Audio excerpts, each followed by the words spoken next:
This week's tip is about how to do Judy's Magic cast on, and you encounter this cast on if you're knitting a toe-up sock, but there are other uses for it as well. You can use it for a provisional cast on, and actually I like it best for that because if you're doing a provisional cast on, you have to do crochet chain, or you have to do a manual cast on, and neither of those are ideal. This actually you cast on right onto the needle, and so it's a little more efficient.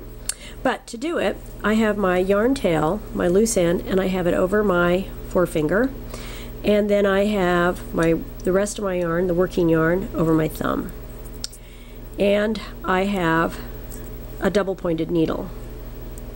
Not a double point, sorry, a circular needle.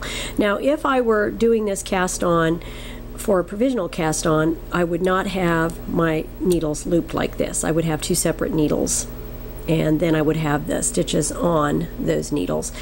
But if I'm doing a sock, this is what I would do. Now, to start, I put my needle over the yarn, the top needle, and bring it around, and I've got a loop around it. This prevents me from having to tie a slip knot. Now, I take the yarn, which is the short yarn, on my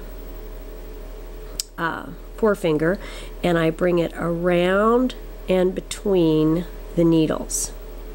And then the yarn on my thumb, I go around and between the needles on top.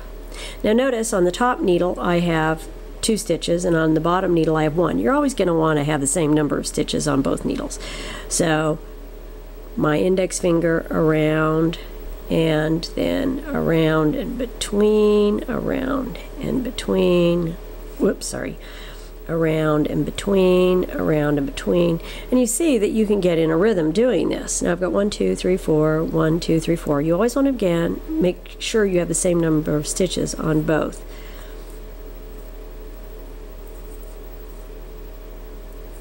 And what it looks like on the bottom is there's like little purl bumps. Like I've got 2 rows of stitches that are sharing those purl bumps, and that's why this is such a nice cast on. There are other techniques you can use. Before Judy, I think her name is Judy Becker, up in the Pacific Northwest, who came up with this method, but they were none of them very good. Now, if I were going to be knitting a sock, then notice I've got my yarn tail here. I would just start working from this point and make sure that I catch that loose yarn tail. If I were doing a provisional cast on, I would just maybe keep the stitches on this needle, maybe turn it into a holder by putting those little dooflicks on my interchangeables, and then join yarn there when I wanted to work it.